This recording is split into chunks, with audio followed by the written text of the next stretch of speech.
Andrea, welcome to the show. I am so excited to have you on. You are a self mastery coach, but one of the coolest things and one of the things that really intrigued me was just your ability to dive into what it means to master the self and all of the journey that came with that and how you got to this place. So let's kick it off. Can you share your story and how you even began this journey? Totally. So, as a self mastery coach, as a self mastery mentor, I got to tell you, I started so far away from that endpoint. And that's why I'm able to teach it because I used to be 1000% hopeless. I used to live in despair. I lived in comparison. I was jealous of everyone. I blamed the whole world for why I was miserable. And it really started when I went to college. So I grew up in a super beautifully religious background. I wasn't afraid of God. God was more of like my bestie. And then I went to college. I started drinking. I started taking certain courses on philosophy and theology, and I intellectualized myself out of my own spirituality. And I started to create a big void in my life.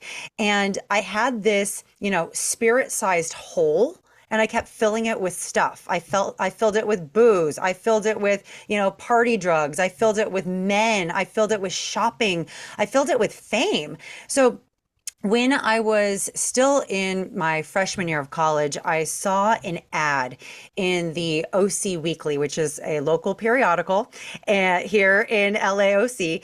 And it was a Playboy bunny head in black and white ink and it looked like a White Pages ad, like if anyone remembers old school phone books. And Yep. it said, "Are you hot enough for Playboy?" And there was a phone number. And I was like, yeah, I think so. So I call the number, I set up a casting, and this is like, even though the internet existed in 2001, there was no Playboy Cyber Club. There was basically like Yahoo chat groups and Yeah. like AOL dial-up. So the internet was still kind of very bare bones. So it wasn't like you submitted online. I actually went to a hotel room. I walk in and there's a waiting area, and all these girls are just like Pamela Anderson clones, big blonde hair, big fake boobs. And I was like, oh, I'm not going to get this. Mhm. And we did a fake shoot, where you start in lingerie, you strip down, and I didn't get a call. But 4 weeks later, I got a phone call, and I actually thought it was a prank call. It's like, "Hey, it's Linda from Playboy Special Editions. We want to cast you for the college girls issue representing UC Irvine." Wow. And I'm just like, okay. And I didn't change my name. I didn't tell my family. I didn't tell anyone because, again, this naivete that I had, but also not knowing the power of the internet at this time. I'm like, Yeah. no one's gonna find out. Like, my family are holy rollers. Like, their peers aren't gonna find out. My mom's a teacher. Her students won't know they're 12.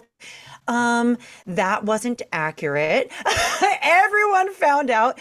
But what happened from that was this thing I thought that was going to be a one-off ended up turning into a full-blown career with Playboy.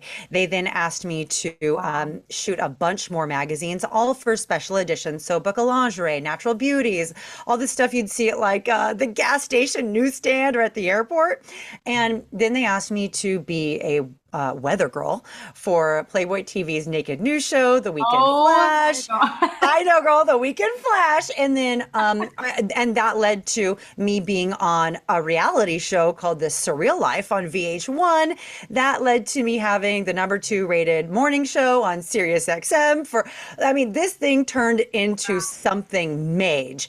And, so I had it all seemingly on paper, right? I Yeah. was getting paid well.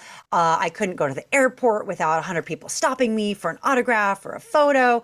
I had the coolest car. I had a dope relationship.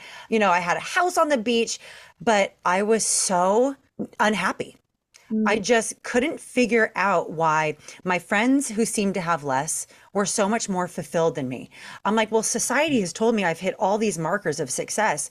Why am I actually miserable? What Wow. is going on here? And Whitney, I would drink myself to oblivion every night because I just didn't want to think. Like, I just watched the Pamela Anderson documentary on Netflix, and she said, "I just don't like to think. I don't want to think." And that I identified with, because when you're making these choices that feel good in the moment, like the wild partying, like, the debaucherous stuff that people in the Playboy world often get into because it's expected of us, you have a public image to fulfill. You don't want to think about it. You don't want to think of the karmic effect of it. You don't want to think how it's going to affect your family or your boyfriend or your own public image. So it's just easier to take a drink and not think. And that became my coping mechanism. I finally got to a place after doing this and living this lifestyle of just travel, party, getting wasted, being a version of me that wasn't truly me, because since I started at 19 years old, I had no idea who I actually was. Mhm. So I was becoming who the producers told me to be, the directors told me to be, the Wow. fans told me to be, which Yeah. was America's number one party girl. And that truly, I mean, if you know me now and we're going to get to know me now, that's not me at all. I couldn't care less about that stuff. And so I was truly miserable. I had no spiritual tools. I had no emotional tools. I started reading a lot of self-help books. I started trying to diagnose myself. I'm like, oh, maybe I have borderline personality disorder. Like Mhm. all Mhm. these things, but addressing like the real problem. I was spiritually bankrupt. And I kept trying to fill that bankruptcy with different types of currency. But the fact is, the only thing that can fill that spiritual void is spirit. And that's what I had really pushed out of my life. So I had a few rock bottoms, and I actually lived in a rock bottom, Whitney, for about 3 years. It was horrible. I would night after night just drink red wine alone on my couch while my husband was at work. And I never even told him the amount of suffering I was in because I was so embarrassed. And I would just be chain smoking cigarettes, Yeah. drinking my red wine, like watching Real Housewives, because like my wine was my bestie. All the girls on Real Housewives were my besties. It was like, and I remember thinking, like, you're not going to be alive if you keep living like this. Like Mhm. your days are numbered. Mhm. Like I love to drink and drive. I loved to just get wasted and end up in various people's homes, hotel rooms. And I Mhm. started really like thinking for the first time about what I was doing. And I'm like, there's no way I'm going to live to 40. Mhm. Fast forward, I'm 40 now and I'm alive. So, but that rock bottom of knowing like my lifestyle is killing me and Yeah. I don't know how to get out of it because I don't have the humility to ask for help. I don't have the vulnerability to ask for help.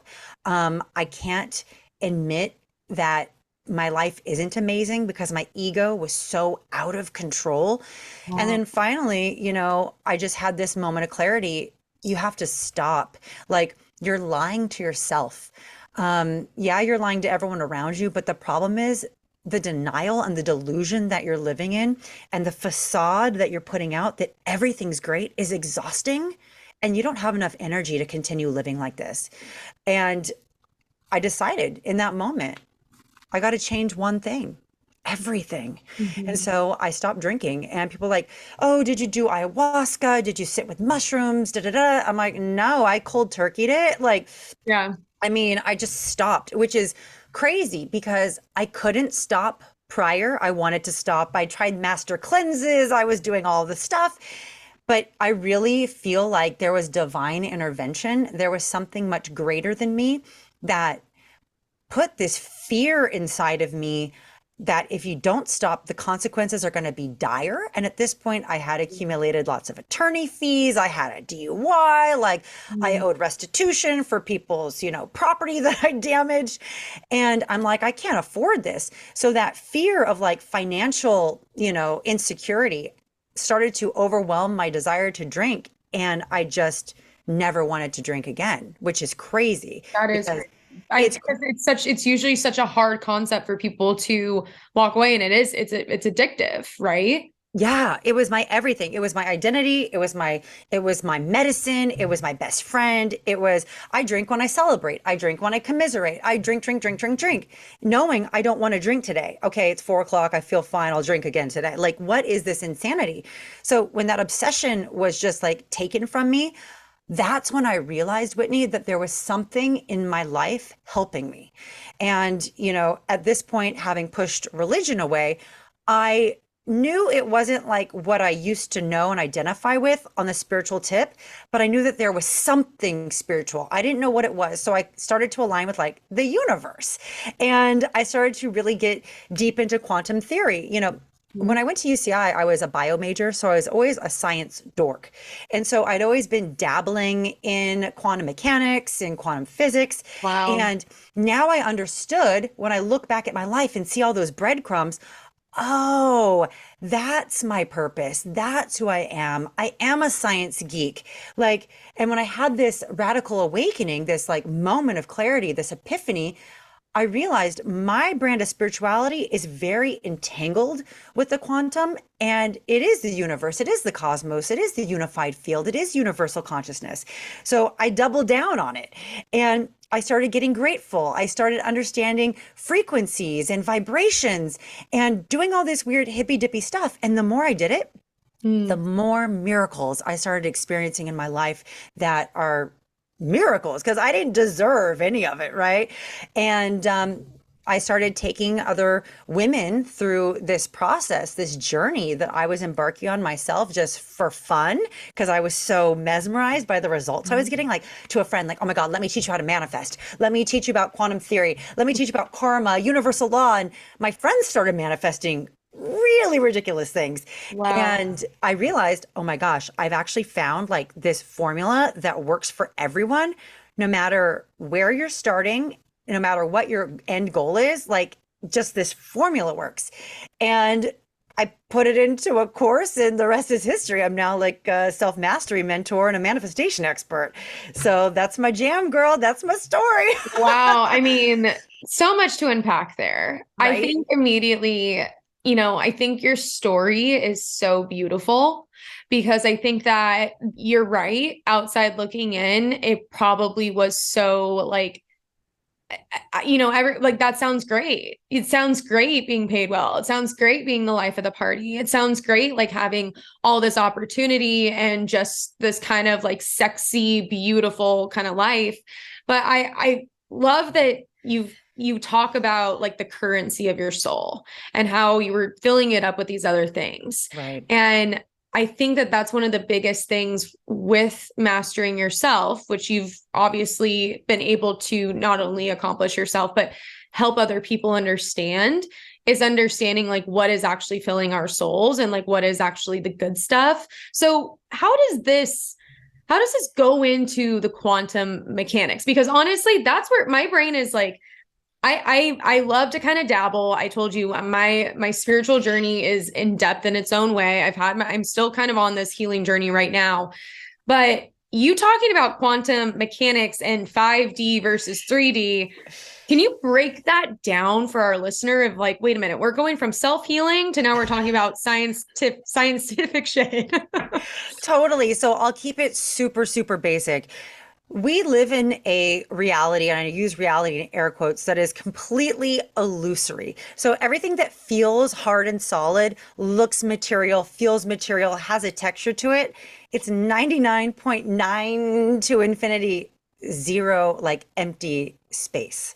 So Mm. like none of this is real. It's actually all vibrations vibrating at different resonances that appear different, feel different, and they all have a certain spectrum of light. So like black isn't a color, black is the absence of light, for example. But like, this microphone is super hard and because it's vibrating at a faster level than let's say the texture of my skin, right? So we can go further with that. Well, what is a vibration? What makes a vibration? Right. It's the intention behind it. So that's how I know that there is a source or a creator or a divine operating organizer of all this within the unified field. Because who gave everything its intention? So, like a skin cell is made of the same carbon, phosphorus, silica, you name it, as a liver cell. It's the same exact material. So how does it know how to slough off and protect me and heal? Whereas like a liver knows to like filter and creates like this organ. It's the same thing. Oh, it's the intention behind it. So Wow. when we realize that everything that we see, everything that we don't see is a wiggle and a wave of energy, intention, and information. And that's what creates every single thing that we see. So I go, huh, okay. So I know that we live in basically a spectrum of frequencies. Hmm. If I'm not doing well, if I don't like what I see around me, that's a reflection of my frequency. So if I'm operating from lower consciousness, the third dimension, which is, the fear, the Hmm. shame, the blame, the guilt, the like me drinking over my problems, not wanting Yeah. to think about it, trying to intellectualize my way out of a spiritual problem, taking zero accountability, just really hating people, jealousy. I'm going to be sending out those frequencies. So if Mm. I'm shooting out low key frequencies of all that 3D trash, what do you think my world is going to look like? It's going to Mm. look like trash. It's going to Wow. feel like shit. So what we can do is we can actually look around us right now. And do we like what we see? Because if we like what we see, that's a reflection of our own personal frequency. So when people talk about gratitude, gratitude has been the biggest buzzword in the spiritual community for the past 15 years. What a lot of spiritual teachers don't do is explain why it works. It's not a word, it's not some willy nilly practice I get into. Gratitude is actually the highest frequency in the quantum scale, matched with unconditional love and unwavering faith. Like those are the highest frequencies. So I could easily be like, yeah, yeah, yeah, I'm grateful for my house. I'm grateful for my bed I sleep in. I'm grateful for the socks on my feet. That frequency is now actually phoning it in and fakeness. So, what do I think is going to create in my life if I'm sending out that frequency? More to phone in and more to be fake about. But if I'm like, oh my gosh, thank you so much for this opportunity with me sitting with Whitney today and be able to share the message of self mastery and quantum physics and manifestation. Like, thank you, thank you, thank you. And I feel that in my body. I'm Hmm. now shooting out gratitude. So, the quantum field is going to respond to that frequency by giving me more things to be grateful for, by giving me more opportunities to share the message. So, gratitude is not a word, gratitude is not lip service. It is a high, high frequency that we align with to create the life of our dreams.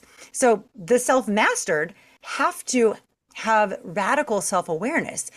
Because if I don't know what frequencies I'm shooting out, unbeknownst to me, because they're in the subconscious, like let's say I'm holding on to resentment. Oh, I'm mad at my sister and I'm not speaking to her. Or my mom triggers me. What a bee. I don't want to be around her. You know what? All the conspiracies in the world are ruining my life. And Hmm. I'm holding on to that, but Hmm. I'm trying to manifest through thought and gratitude and da da da, and nothing's coming back. If I don't know what's going on underneath, I'll just think manifestation doesn't work, gratitude doesn't Right. work. So I have to be like, okay, I'm mad at my husband from something he did in 2005. I'm super mad at my sister for all this stuff. I see that I'm blaming my producers, my directors. I see that I have all this animosity within me that I know it's in me, but I'm not thinking about it. I Hmm. bring it to the forefront. I eradicate it through forgiveness, compassion, and acceptance, which are all, spiritual practices that we have to really get into. And then when I rid myself of those, and I'm just now focusing on gratitude, and that's actually the true frequency I'm sending out, miracles are just attracted to me. So that's why self mastery is the path I take for manifestation, because I know my frequencies, I know my BS. And when we get rid of the 3D crap, the low vibes, the shame, the blame, the guilt, the resentment, the anger, the trauma, the wounds, and we transmute that all to bliss, joy, happiness, compassion, and acceptance, I'm now in the 5D. It's funny because I have a couple different coaches and I work really closely with a girlfriend of mine. I don't know if you know her, but her name's Christina the Channel. And Sounds familiar. she's beautiful. I mean, she's really done some work in my life. But when I was trying to understand the concept of manifesting, it was really hard for me. I'm very physical. I'm like kinesthetic by nature. So like I have to be feel, touch, experience. Like everything has to be so 3D. Right. But I love and it was hard for me to manifest. And it was kind of one of those things where I'm like, okay, I know I believe in subconscious, brain patterns and kind of creating these new grooves of thought patterns within our life. And I know that manifestation helps with that, especially when repeating what we want. But I love that you just explained the disconnect, because I think that's one of the biggest problems that we have with people that want to understand manifestation, Right. but they can't put it together and it feels like it's not working for them. And I love that you talk about, well, wait a minute, there's all this shit down here Yes. and you're up here, but it's almost like holding you down.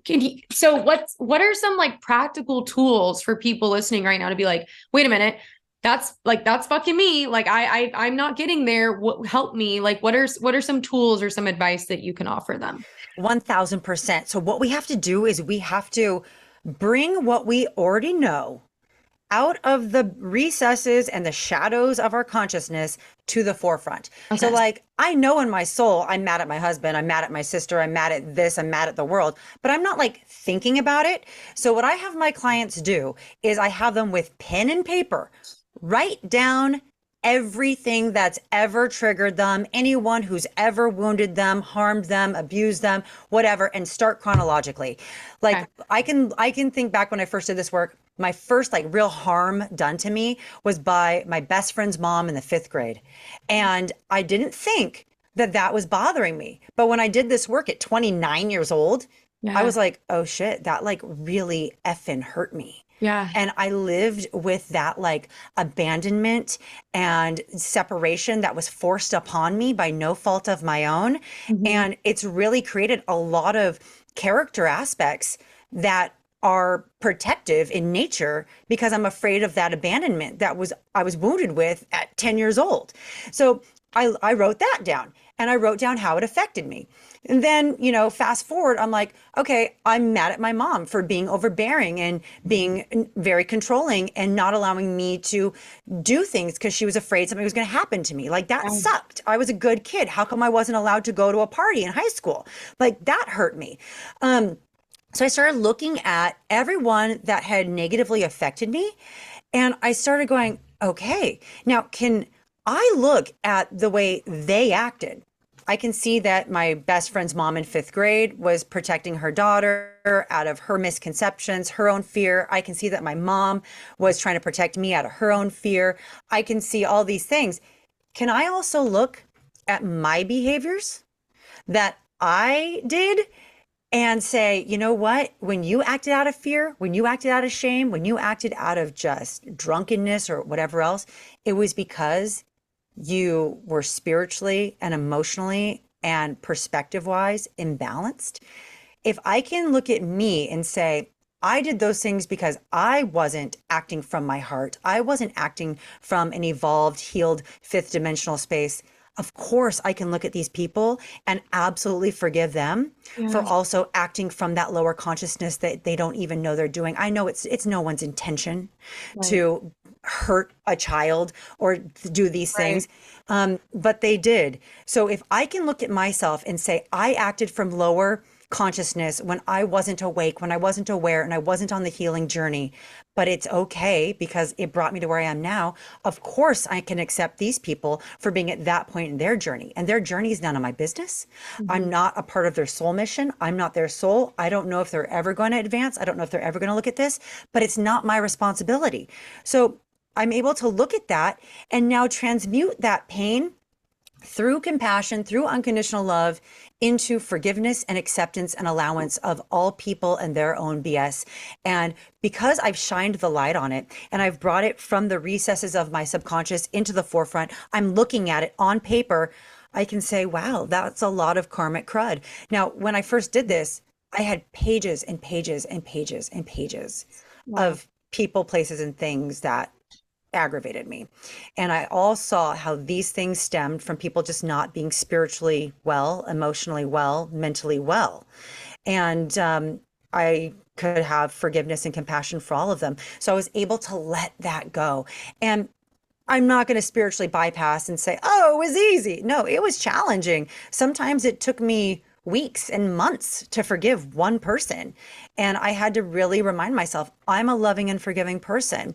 I have nothing to do with where they are. Like, we're all spiritual beings on a unique journey that, in my opinion, we signed up for. They Mhm. signed up for this. And if they're failing their own curriculum, that's on them. It's none of my business, you know? And Yeah. I just know, like, when I was dead asleep and I was making all these horrible choices, it was just because I didn't know what I didn't know. So I can look at these people who are making these horrible choices and harming people and say they have no idea what they don't know. And I have so much compassion for people who are in that level of pain that they have to project it onto others. So that helps me eliminate these low key frequencies and Mhm. helps me just catapult into the fifth dimension. And I know now when I am acting people pleasy, for example, Yeah. that's because I'm afraid of losing another friend.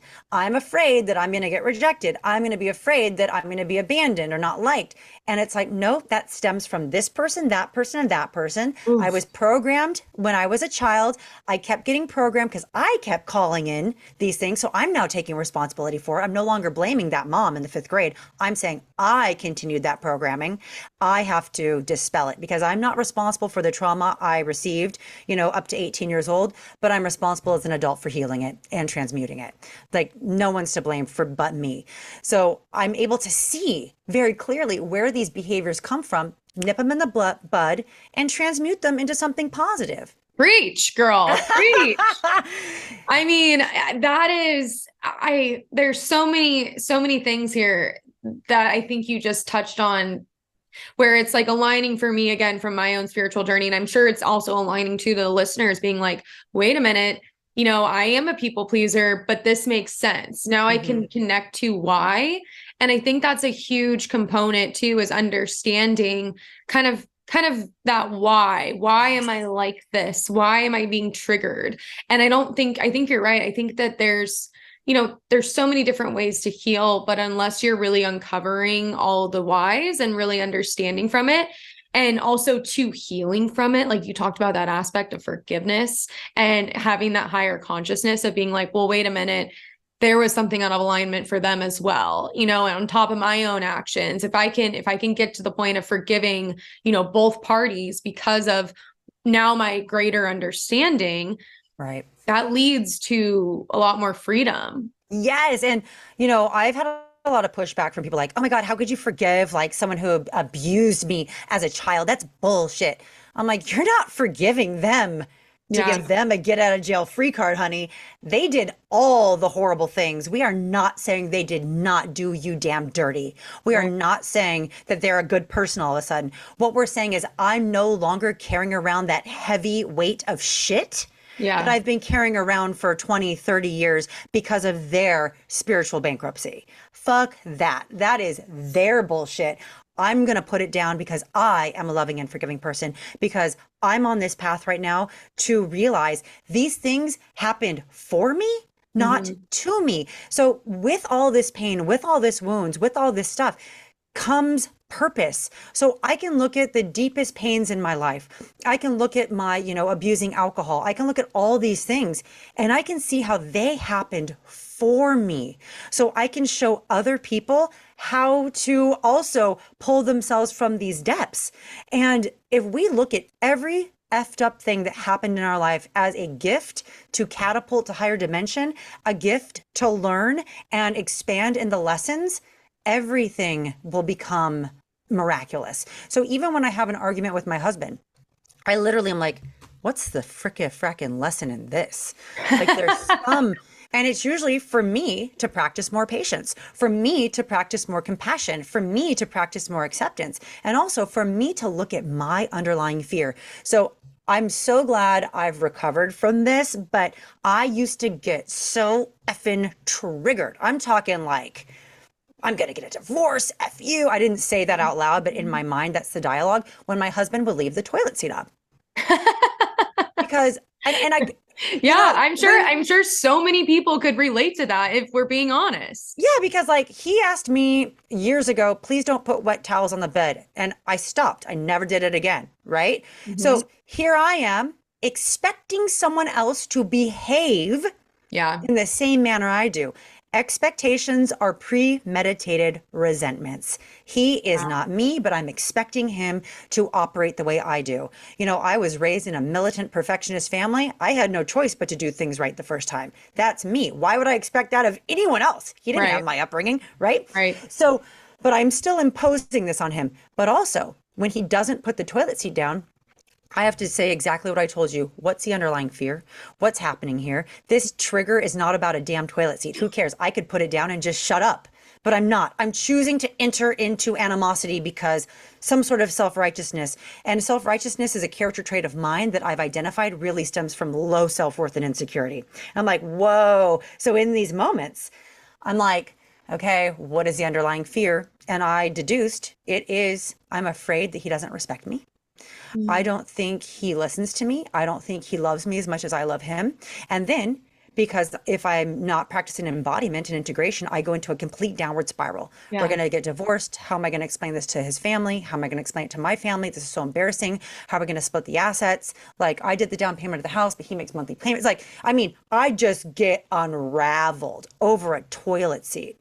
So Yes. once I figured out by doing the work that I teach, that I practice, that this is a trigger for me based on my fear, I was able to stop myself in those moments and either not enter into that hostility or say, hey, babe, I want to apologize for my behavior in this situation because I'm realizing my behavior is stemming from a fear that we don't have mutual respect and that we don't love each other the same. Mhm. And that humility and that vulnerability always resulted in the most beautiful, heartfelt relationships by me just being honest, not only with myself, but being honest with him. So I never said, you need to apologize for leaving the toilet seat up. I Right. said, I'm sorry for my reaction. It didn't feel good to me. It must have not felt good to you, but here's why I reacted like a crazy lunatic. And Mhm. then when you do that, you actually open up the energetic space for those five, fifth dimensional realities by taking that humility and that willingness to own my part in it.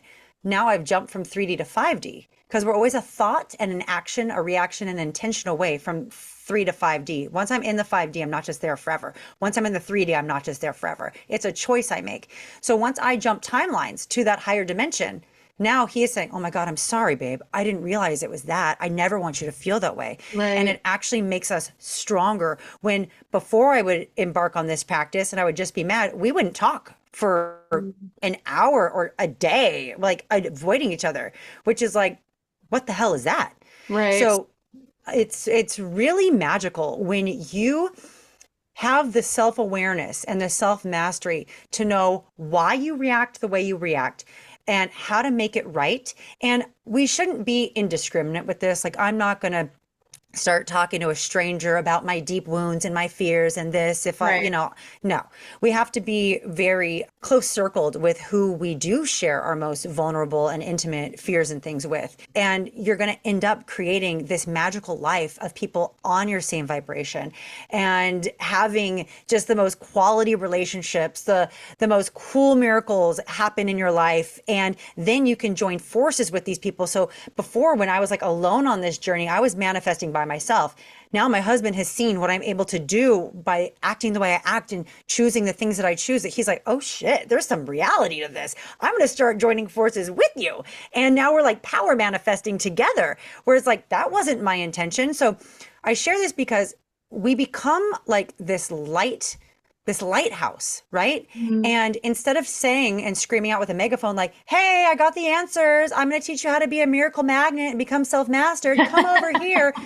You become this lighthouse that these lost ships are like, oh God, there's the light. I'm going to go toward it. So I don't promote what I do, I let it be attracted to me. So I'm not screaming from the rooftops. Of course, I'm on podcasts because I love talking about this stuff. But I mean, in my personal life, I'm not saying to people, oh, you suck right here. Let me show you how to fix that.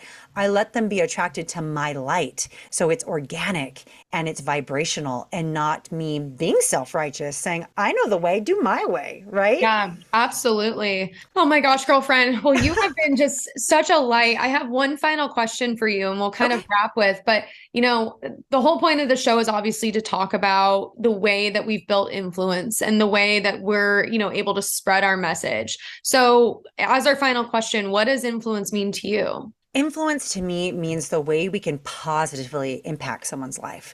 If I'm going to influence someone, it's because they want some of the magic that I embody Mhm. and I want to freely give it to them. If someone asks me, how did you do this? I'm going to 100% show them everything I know.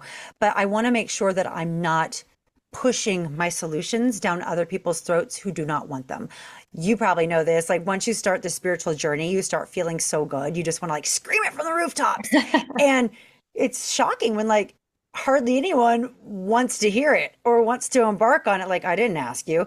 So I think influence is using your voice to really be that light on a dark night that is about attraction rather than promotion. And when you find your tribe and they come to you organically and vibrationally, that's going to be when you have the most impact. So it's really vibrational attraction to me is influence. Oh my goodness. Andrea, I love this. I love everything that you're sharing. I love the way that you are changing lives. Where can everyone find you? How can they work with you? Please drop all the things. All right. So I love being on Instagram. My handle is the I Am Everything Project. That's also the name of my mentorship, the I Am Everything Project. And my website, AndreaLowell.com. Super simple. I am mostly on Instagram, but I do have all my offerings in my link tree, all my offerings in my website. And I offer 2, 6, and 12-month mentorship opportunities, or people can book single sessions with me as well. Oh my gosh. Well, thank you so much. I'm so excited to have had you on, and thank you for just blowing our minds. Um, and thanks for going under the influence with us. My pleasure. Talk soon.